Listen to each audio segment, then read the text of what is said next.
ನಿಮ್ಮ ಮನಸ್ಸಾಕ್ಷಿನ ನೀವು ಮುಟ್ಕೊಂಡು ಹೇಳಿ. ನಿಜವಾಗ್ಲೂ ಈ ಥರ ಬ್ಯಾಡ್ ಕಮೆಂಟ್ ಎಲ್ಲ ಹಾಕ್ತಿದ್ದೀರಲ್ಲ, ನಿಜವಾಗ್ಲೂ ನಾವು ಆ ಥರ ನಿಮ್ಗೆ ಏನಾದ್ರು ತೊಂದರೆ ಕೊಟ್ಟಿದ್ದೀವ, ನಮ್ಮಿಂದ ಆ ಥರ ಸಮಾಜಕ್ಕೆ ಒಂದು ಕೆಟ್ಟ ಸಂದೇಶ ಏನಾದ್ರು ರವಾನೆ ಆಗ್ತಿದ್ದೀನ ಅದನ್ನ ಹೇಳಿ. ನೀವು ಸುಮ್ಮನೆ ಯಾಕೆ ನನ್ನಲ್ಲಿ ಏನು ಆಕ್ಟಿವಿಟೀಸ್ ಇಷ್ಟ ಆಗಲ್ಲ ಅದನ್ನು ನೀವು ಹೇಳಿ.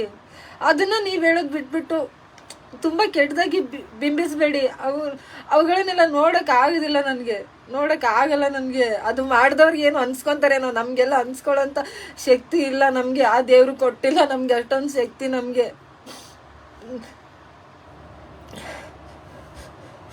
ಲಾಸ್ಟ್ ಟೈಮ್ ಒಂದೇನೋ ಒಂದು ಪ್ರಬುದ್ಧವಾಗಿ ನಾನೊಂದು ಏನೋ ಯೋಚನೆ ಮಾಡಿಬಿಟ್ಟು ಏನೋ ಒಂದಿಷ್ಟು ಲೈನ್ಸ್ನ ಬರೆದಿದ್ದೆ.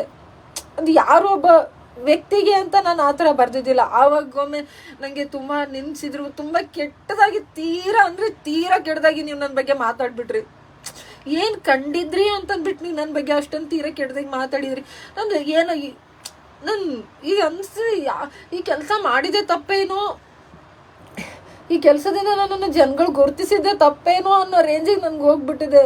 ಯಾರೇ ಆಗಲಿ, ಯಾವುದೇ ಹೆಣ್ಮಗಳಿಗಾಗಲಿ ಇಷ್ಟು ನನ್ನ ಜೀವ ಹಿಂಸೆ ಪಡ್ತಾ ಇದ್ದೀನಿ ಅಂತಂದರೆ ಯಾರು ನಂತರ ಆಗಬೇಡಿ. ಯಾರು ಬೇಕಾದ್ರೆ ನಿಮ್ಮ ಜೀವನ ಕಟ್ಕೊಳ್ಳಿ. ದಯವಿಟ್ಟು ಯಾರು ಸೋಷಿಯಲ್ ಸರ್ವೀಸು ಹಿಂಗೇನೋ ಮಾಡ್ತೀನಿ ದಯವಿಟ್ಟು ಬರಬೇಡಿ. ಹಂಗೇನಾದರೂ ನಿಮ್ಮ ಕಷ್ಟಗಳಿರ್ತಾರ ಸತ್ತು ಹೋಗ್ಬಿಡ್ರಿ, ನೀವು ಇರಬೇಡ್ರಿ ನೀವು. ಇಲ್ಲಕ್ಕಂದ್ರೆ ಮಾನ ಮರ್ಯಾದೆ ಅಂತ ಬದುಕ್ತಿರ್ತಾರಲ್ಲ ಅವ್ರಿಗೆಲ್ಲ ಕಾಲ ಅಲ್ಲ. ಮಾನ ಮರ್ಯಾದೆ ಅಂತ ಇರೋರಿಗೆ ತುಂಬ ನೋವಾಗುತ್ತೆ. ಎಲ್ಲೋ ಕೆಲವೊಂದು ಸಹಿಸ್ಕೊತಾರೆ, ನುಂಗ್ಕೊತಾರೆ, ಅಳ್ತಾರೆ. ಕೆಲವೊಬ್ರು ಹೇಳ್ಕೊಳಲ್ಲ. ಆದ್ರೆ ನಂಗೆ ಆಗ್ತಿಲ್ಲ. ನನಗೆ ಸುಮಾರು ದಿನಗಳಿಂದ ನನಗೆ ತುಂಬ ಅಂದರೆ ತುಂಬ ನನಗೆ ಮಾನಸಿಕ ಹಿಂಸೆ, ನಾನು ಕುಗ್ಗೋಗ್ಬಿಟ್ಟಿದ್ದೆ. ನಾನು ಕುಗ್ಗೋಗಿರೋದ್ರಿಂದ ಹೇಳ್ಬೇಕಂತಂದ್ರೆ ಇವೆಲ್ಲ ಹೇಳ್ಕೊಂಡ್ರೆ ಅಸಹ್ಯ ಅನ್ಸದೆ. ಇಲ್ಲಿ ನನ್ನ ಅಕ್ಕಪಕ್ಕ ಜನಗಳೆಲ್ಲ ನೋಡ್ಬೋದು ನನ್ಗೆ ಯಾವ ಪರಿಸ್ಥಿತಿಲಿ ಇದ್ದೀನಿ, ಹೆಂಗಿದ್ದೀನಿ ಅಂತಂದ್ಬಿಟ್ಟು, ಯಾವ್ಯಾವ ಥರ ಇದ್ದೀನಿ ಅಂತ. ನಮಗೂ ಒಂದು ಬದುಕಿದೆ, ನಾವು ಕೆಟ್ಟದ್ದು ಮಾಡಿಲ್ಲ, ಸಮಾಜಕ್ಕೆ ಯಾರಿಗೂ ಕೆಟ್ಟದ್ದು ಬಯಸಿಲ್ಲ, ಕೆಟ್ಟದ್ದು ಮಾಡಿಲ್ಲ. ಎಲ್ಲ ಮನಸ್ಸಿನಲ್ಲಿ ಸ್ವಾರ್ಥ ಎಲ್ಲರಲ್ಲೂ ಇದ್ದೇ ಇರುತ್ತೆ. ನಾವು ನಮ್ಗಂತ ನಾವು ಏನು ಅಂತ ಯಾವುದನ್ನ ಮಾಡ್ಕೊಂಡೆ ಯಪ್ಪ, ಏನು ಒಂದು ಒಳ್ಳೇದು ಏನಾರ. ಎಷ್ಟು ನನಗೆ ಭಯ ಆಗ್ಬಿಟ್ಟಿದೆ ಅಂತಂದರೆ, ಈ ಮತ್ತೆ ಚೈನು ಎಲ್ಲೇ ಅನುವಕ್ಕ ಇಷ್ಟು ದಿನ ಹೇಳ್ಬಾರ್ದು. ಇದೊಂದು ಚೈನು ಇದ್ದು ಯಾವುದೇ ಜ್ಯುವೆಲರಿ ಶಾಪಲ್ಲಿ ತೊಗೊಂಡಿದ್ದು, ಏನೋ ಚೆನ್ನಾಗಿ ಕಾಣ್ತೀವಿ, ಹೆಣ್ಮಕ್ಳಿಗೆ ಅಲಂಕಾರ ಪ್ರಿಯರಲ್ವಾ, ಹಾಕ್ಕೊಂಡಿದ್ದೀನಿ. ಇದೊಂದು ಕೂಡ ಕಮೆಂಟ್ ಹಾಕಿದ್ದಾರೆ, ಭಾಳ ಮನ್ಸಿಗೆ ನೋವಾಯಿತು. ಯಪ್ಪ, ಅಷ್ಟು ನಮ್ಮ ಜೀವನದಲ್ಲಿ ಆ ಥರ ಎಲ್ಲ ನಾವು ಅಂಥವೆಲ್ಲ ನಾವು ವೈಯಕ್ತಿಕ ಜೀವನಕ್ಕೆ ನಾವು ಇಂಪ್ರೂವ್ ಆಗಬೇಕು, ಪ್ರವೃತ್ತಿಯನ್ನು ಹೊಂದ್ಬೇಕಂತಂದ್ಬಿಟ್ಟು ನಾವು ಆಸೆ ಪಟ್ಟವರಲ್ಲ. ನಾವು ಹಂಗೆ ಆಸೆ ಪಟ್ಟಿದ್ರೆ ನಮ್ಮ ತಂದೆ ತಾಯಿ ನೀವು ನೋಡಿರ್ತೀರ ಎಷ್ಟು ಅವಕಾಶಗಳಿದ್ವು. ನನ್ನ ತಂದೆ ತಾಯಿಗೆ ನಾನು ಹೆಂಗಾದ್ರೂ ಇಡ್ಬೋದಾಗಿತ್ತು. ನಾನು ಹೇಳ್ಬೇಕಂದ್ರೆ ನನ್ನ ಜೊತೆಗಿರೋರೆಲ್ಲ ನ್ಯಾಯ, ಧರ್ಮ, ನೀತಿ, ಮರ್ಯಾದೆಯಿಂದ ಬದುಕಬೇಕು, ದುಡ್ಡು ಯಾವತ್ತಾದರೂ ಮಾಡ್ಬೋದು, ಹೆಸರು ಬರಲ್ಲ ಅಂತಂದ್ಬಿಟ್ಟು ಇಷ್ಟೆಲ್ಲ ನನ್ನನ್ನು ನಾನೇ ಮನವರಿಕೆ ಮಾಡ್ಕೊಂಡು ಎಷ್ಟೋ ಸಾರಿ ಒಳ್ಳೆ ಅವಕಾಶಗಳು, ಒಳ್ಳೆ ಥರ ಜನಗಳು ನನಗೆ ದುಡ್ಡು ಕೊಡೋಕೆ ಬಂದರು, ಒಳ್ಳೆ ಕೆಲವೊಂದು ಅವಕಾಶಗಳು ಬಂದರೂ ಕೂಡ ನಾವು ಹಿಂದೆ ಸರ್ದ್ವಿ. ನನ್ನ ಜೊತೆಗಿರೋರ್ಗೆ ಎಲ್ಲರಿಗೂ ನಾನು ಮೋಸ ಮಾಡ್ದಂಗೆ ಒಂಥರ ಅವರೆಲ್ಲರ ಜೀವನ ಚೆನ್ನಾಗಿರ್ತದೆ. ಅಪ್ಪ ಅಮ್ಮ ಅಕ್ಕ ತಂಗಿ ನನ್ನ ಜೊತೆ ಇರೋಂಥ ನನ್ನ ಟೀಮ್ ಇದೆಯಲ್ಲ, ಅವರೆಲ್ಲ ಎಷ್ಟೊಂದು ಚೆನ್ನಾಗಿರ್ತಿದ್ರು. ನನ್ಗೆ ಯಾವತ್ತು ನಮಗೋಸ್ಕರ ನಾವು ಪರ್ಸ್ನಲಿ ಇಂಪ್ರೂವ್ ಆಗ್ಬೇಕಂತ ನಾವು ಮಾಡ್ಕೊಂಡಿಲ್ಲಪ್ಪ. ಯಾಕಷ್ಟು ಕೆಟ್ಟದಾಗಿ ಮಾತಾಡಕತ್ತೀರಿ? ನಾವೇನು ಪರ್ಸ್ನಲಿ ನಾವು ಇಂಪ್ರೂವ್ ಆಗಿಲ್ಲ. ನಿಮ್ಗೆ ಅಷ್ಟು ನನ್ನ ಬಗ್ಗೆ ಅನುಮಾನಾಸ್ಪದವಾಗಿ ಯಾಕಷ್ಟು ನಿಷ್ಕರುಣೆ ಇದ್ದೀರಾ ಅಂತ ಅಂದ್ಬಿಟ್ಟು, ನಿಮಗೆ ಕರುಣೆ ಅನ್ನೋದೇ ಇಲ್ಲ ಅಂತ ಇನ್ನೊಬ್ರ ಬಗ್ಗೆ ಮಾತಾಡುವಾಗ ಸ್ವಲ್ಪ ಯೋಚನೆ ಮಾಡಬೇಕು. ಅವ್ರ ಪರಿಸ್ಥಿತಿ ಏನು? ನಾವೇನೋ ಒಂದು ಮಗಕ್ಕೆ ಬಣ್ಣ ಬಡ್ಕೊಂಬಿಟ್ಟು ಇರೋದನ್ನ ಮುಚ್ಕೊಳಕ್ಕೆ ಆಗಲ್ಲ ನಮಗೆ. ಕೆಲವೊಬ್ರು ಮಾತುಗಳು ಆಡಿದ್ದೀರಾ, ನಿಜವಾಗ್ಲೂ ಹೇಳಿ, ನಾನು ನಿಮಗೆ ಪರ್ಸ್ನಲಿ ನಾನು ತೊಂದರೆ ಕೊಟ್ಟಿದ್ದೀನಾ?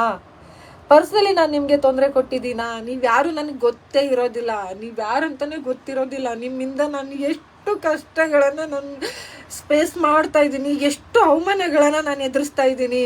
ಇರೋದನ್ನ ನೀವು ಪ್ರೂಫ್ ಆಗಿಬಿಟ್ಟು ಮಾತಾಡಿ.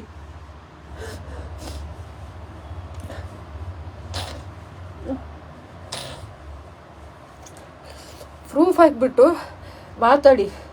ಅಷ್ಟು ನಾನು ಕೆಟ್ಟದ್ದು ಮಾಡಿದ್ದೀನಿ, ಸಮಾಜಕ್ಕೆ ಮಾರಕವಾಗುವಂಥ ಸಂದೇಶಗಳನ್ನ ರವಾನೆಯನ್ನು ಮಾಡಿದ್ದೀನಿ, ಸಮಾಜಕ್ಕೆ ಒಂದು ಕೆಟ್ಟ ರೀತಿಯಲ್ಲಿ ನಾನು ಪರಿಣಮಿಸ್ತಿದ್ದೀನಿ ಅಂತಂದರೆ ನೀವು ದೂರ ನೀಡಿ.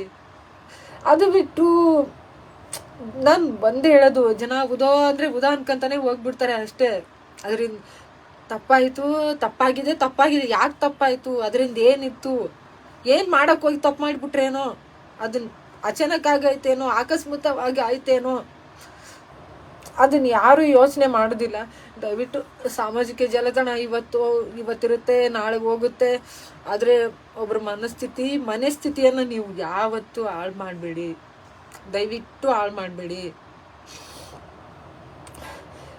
ಇಷ್ಟೇ. ನಾನು ತುಂಬ ನನಗೆ ಆತಂಕ, ನೋವು, ಒಂದಿಷ್ಟು ಭಯ, ನಾನು ಕುಗ್ಗೋಗ್ಬಿಟ್ಟಿದ್ದೀನಿ. ಒಂದು ಕ್ಷಣ ಖುಷಿ ಇದ್ರೆ ಒಂದು ಕ್ಷಣ ನಂಗೆ ಭಯ. ಅದಕ್ಕೆ ನಾನು ಎಲ್ಲಿ ಕಾರ್ಯಕ್ರಮಗಳಿಗೆ ಹೋಗ್ತಾ ಇಲ್ಲ, ಯಾವ್ದಾದ್ರು ಪ್ರಶಸ್ತಿ ಸ್ವೀಕರಿಸ್ತಾ ಇಲ್ಲ, ಯಾರಾದ್ರೂ ನಮ್ಮ ಬಗ್ಗೆ ಹೊಗಳ್ತಾರಂದ್ರೆ ಹೋಗ್ತಾ ಇಲ್ಲ, ಯಾರು ಸನ್ಮಾನ ಮಾಡ್ತಾರಂದ್ರೆ ಹೋಗ್ತಾ ಇಲ್ಲ, ಯಾವ್ದಾದ್ರು ಪ್ರತಿಷ್ಠಿತ ಮಾಧ್ಯಮಗಳು ನನಗೆ ಇಂಟರ್ವ್ಯೂ ಕರೀತಾರೆ, ನಮ್ಮ ಜೀವನ ಶೈಲಿಯನ್ನು ನಮ್ಮನ್ನೊಮ್ಮೆ ಸಮಾಜಕ್ಕೆ ತೋರ್ಪಡಿಸ್ತಾರೆ ಅಂತಂದ್ರು ನಾನು ಹೋಗ್ತಾ ಇಲ್ಲ. ಯಾಕೆ ಬೇಕಪ್ಪ ಅಂತ ಅನ್ಕೊಂಡು ನಾನು ಮರಿಯಾಗಿ ಹೋಗ್ಬೇಕಂತಾನೆ ಮರಿಯಾಗಿನೇ ಹೋಗ್ತಾ ಇದ್ದೀನಿ. ಆದ್ರೆ ಏನ್ ಮಾಡ್ಬೇಕು, ಒಂದಿಷ್ಟು ಜವಾಬ್ದಾರಿಗಳು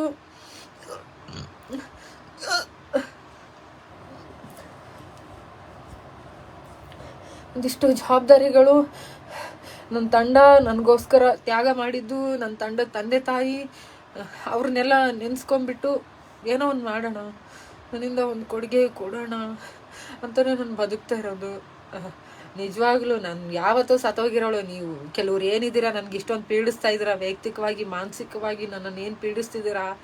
ಅಪ್ಪ ನಿಮ್ಗೆ ಏನಾರು ತೊಂದರೆ ಕೊಟ್ಟಿದ್ದೀನಿ, ಡೈರೆಕ್ಟಾಗಿ ಬಂದ್ಬಿಟ್ಟು ಮಾತಾಡಿ, ಇಲ್ಲ ದೂರ ನೀಡಿ, ಅದಕ್ಕೆ ದಾಖಲಾತಿಗಳನ್ನು ಒದಗಿಸಿ ನೀವು ಮಾತಾಡಿ. ಅದು ಬಿಟ್ಟು ಯಾಕೆ ನಮ್ಮ ಪಾಡಿ ನಾವು ಮಾಡ್ತಿದ್ದೀವಿ, ನಮಗೆ ಆಯಿತಾ, ಏನೋ ಮಾಡ್ತಿದ್ವಿ ನಮ್ಮ ಪಾಡಿ, ನಮ್ಮನ್ನು ಬದುಕಕ್ಕೆ ಬಿಡಿ. ನೀವು ಬದುಕಿ ಚೆನ್ನಾಗಿ. ಯಾಕೆ ಇನ್ನೊಬ್ರು ಜೀವನದಲ್ಲಿ ನೀವು ಈ ಥರ ಬಂದೆಲ್ಲ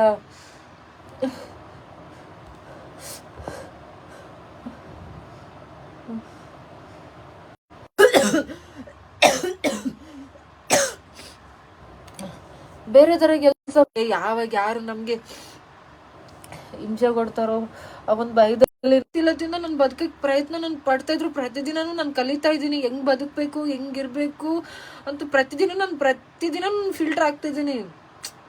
ಫಿಲ್ಟರ್ ಮೀನ್ಸ್ ಪ್ರತಿದಿನ ನಾನು ಇಷ್ಟು ಚೆನ್ನಾಗಾಗಬೇಕು, ಇಷ್ಟು ಚೆನ್ನಾಗಿ ಮಾತಾಡಬೇಕು, ಇಷ್ಟು ಚೆನ್ನಾಗಿ ಬದುಕಬೇಕು ನನ್ನಿಂದ ಇಷ್ಟು ಮೆಸೇಜ್ಗಳು ಸಮಾಜಕ್ಕೆ ರವಾನೆ ಆಗ್ಬೇಕಂತ ನಾವು ಪ್ರತಿದಿನ ನಾವು ಕಷ್ಟಪಡ್ತಾ ಇದ್ದೀವಿ. ಆದ್ರೆ ಯಾಕೆ ನಮಗೆ ನೀವು ಈ ಥರ ಹಿಂಸೆ ಮಾಡ್ತಾ ಇದ್ರಂತ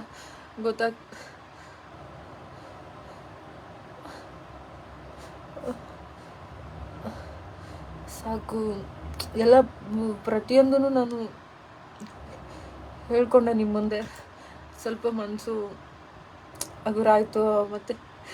ಮತ್ತೆ ಯಾವಾಗ ಯಾರು ಅಳಿಸ್ತಾರೋ ನಮ್ಮನ್ನು ಗೊತ್ತಿಲ್ಲ, ಅಳಿಸ್ತಾನೆ ಇರ್ತಾರೆ ಬಿಡಿ. ಹಾಗೆ ಅವ್ರಿಗೆ ಅವ್ರ ಮನೇಲಿ ಅಕ್ಕ ತಂಗಿರು ಇಲ್ಲ ಪ್ರೀತಿ ಗೌರವ ಅವೆಲ್ಲ ಇತ್ತಂದ್ರೆ ಇನ್ನೊಬ್ರ ಮನೆ ಅಕ್ಕ ತಂಗಿರ ಬಗ್ಗೆ ಎಲ್ಲ ಮಾತಾಡೋದಿಲ್ಲ. ಮಾತಾಡ್ಬಿಡಿ, ಹೆಣ್ಮಕ್ಳ ಬಗ್ಗೆ ಮಾತಾಡ್ಬಿಡಿ. ನೀವು ಹೆಣ್ಮಕ್ಳಿಗೆಲ್ಲ ಕಾಂಪಿಟೇಷನ್ ಕೊಡ್ಬೇಡಿ. ಯಾಕೆ ಕೊಡ್ತೀರಾ? ಹೆಣ್ಮಕ್ಳಿಗೆ ಏನೋ ಒಂದು ಮಾಡ್ಕೊಂಡಿರ್ತಾರೆ, ಆದ್ರೆ ಸಮಾಜಕ್ಕೆ ಕೆಟ್ಟದ್ದು ಏನು ಮಾಡ್ತಿಲ್ವ? ಕಾಂಪಿಟೇಷನ್ ಕೊಡುವಷ್ಟು ನಾನು ಅಲ್ಲ, ನಿಮ್ಮಷ್ಟೇನು ದೊಡ್ಡ ಮಟ್ಟದಲ್ಲಿ ನಾನಿಲ್ಲ. ಯಾಕೆ ನನ್ನನ್ನು ಇಷ್ಟು ನೀವು ಇದು ಮಾಡ್ತಾ ಇದ್ದೀರಾ ಅಂತ ಗೊತ್ತಾಗ್ತಿಲ್ಲ.